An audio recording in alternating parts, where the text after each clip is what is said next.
Você sabe por que o linfedema acontece? Será que o problema é produzir líquido em excesso? Ou existe algum outro mecanismo por trás desse inchaço? Eu sou a Carolina Mosini, eu sou fisioterapeuta e professora, e nessa aula você vai entender de uma forma super simples e baseada na fisiologia como a obstrução do sistema linfático leva ao desenvolvimento do linfedema. Vamos falar sobre o papel das proteínas, da inflamação crônica e das principais causas do linfedema para que você compreenda não apenas o que acontece, mas também por que o tratamento faz sentido. Vamos começar? Então, falando sobre linfedema de forma básica e bem fácil. Então, como que funciona o corpo normalmente? Normalmente a gente tem os capilares sanguíneos, entende-se aqui uma veia, né? Isso filtra líquido continuamente. Esse líquido cai para essa região fora da veia, embaixo da pele, que a gente chama de interstício, né?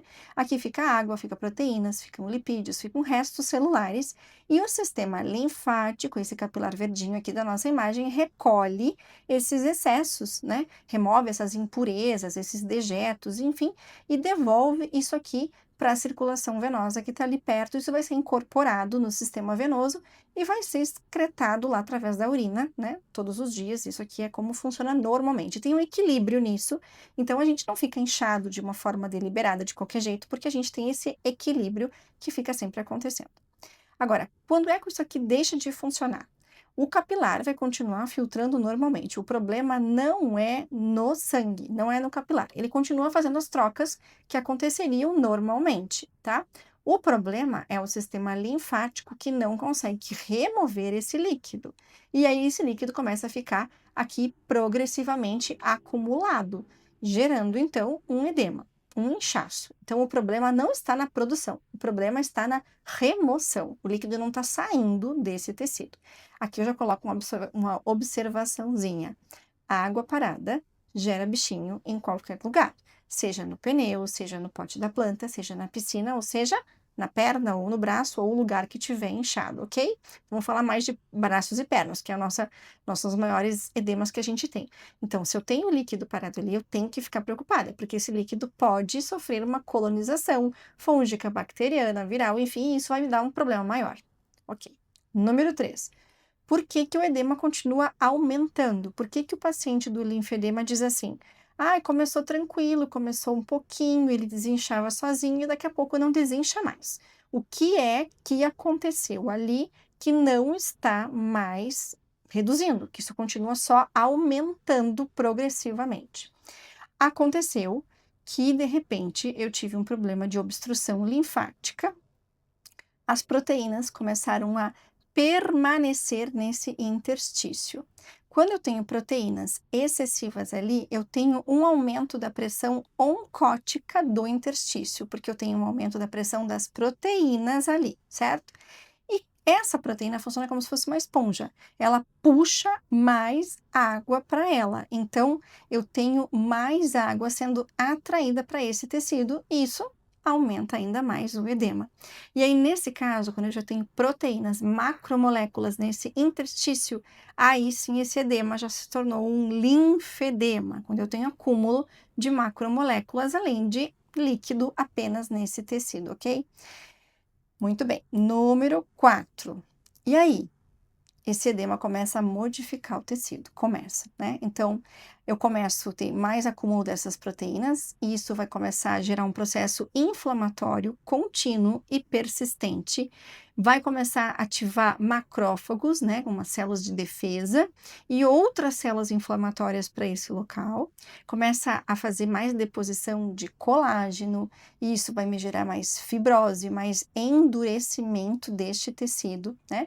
E começa a comprometer ainda mais a função linfática adjacente que estava por ali, né? Então, aqui a figurinha é bem específica, mostrando que o edema vai gerar mais processo inflamatório, um tecido mais endurecido, mais fibrótico, que gera um espessamento dérmico. É isso que acontece nos pacientes com linfedema e reduz ainda cada vez mais a função linfática de fato, tá? Então, o linfedema é uma doença progressiva. Inicialmente, o paciente fala que começou com um leve inchaço e, de repente, ficou uma coisa muito grande, tá? Número 5. O que que pode causar essa obstrução linfática? Aqui é que a gente mora as causas do linfedema, tá? Então, eu já posso começar falando aqui por baixo, ó. Eu posso ter alterações congênitas no sistema linfático. Então, este paciente nasceu com linfedema que a gente chama de primário. Ele já tem um problema de nascença. O tecido linfático dele tem um problema congênito que não funciona corretamente, ok? Agora, ele pode adquirir isso, um problema no sistema linfático ao longo da vida dele, através de um tumor, por exemplo, de um câncer, através de um tratamento como, por exemplo, a radioterapia, que vai irradiar áreas do sistema linfático, e isso acontece muito em pacientes oncológicos com câncer, tá? Ou muitas vezes cirurgia para retirada dessas cadeias linfáticas, como axilares, inguinais ou cervicais no pescoço, muito comum de acontecer também nos pacientes oncológicos, tá? Há algumas infecções, como a filariose, né, que também pode gerar uma disfunção, né, uma falência do sistema linfático, ele não funciona mais adequadamente, ou traumas, né, pacientes ou pessoas que sofreram um acidente ou que tiveram uma lesão que acabou gerando um dano no tecido linfático ou numa cadeia linfática específica. Isso interrompe a drenagem, interrompe o funcionamento normal, tá? Então, independente da causa, se for congênita, primária ou se for secundária, adquirida ao longo da vida, todas vão reduzir a capacidade de transportar a linfa, que é o líquido que fica dentro do vaso linfático, ok? Como é que a gente reconhece isso?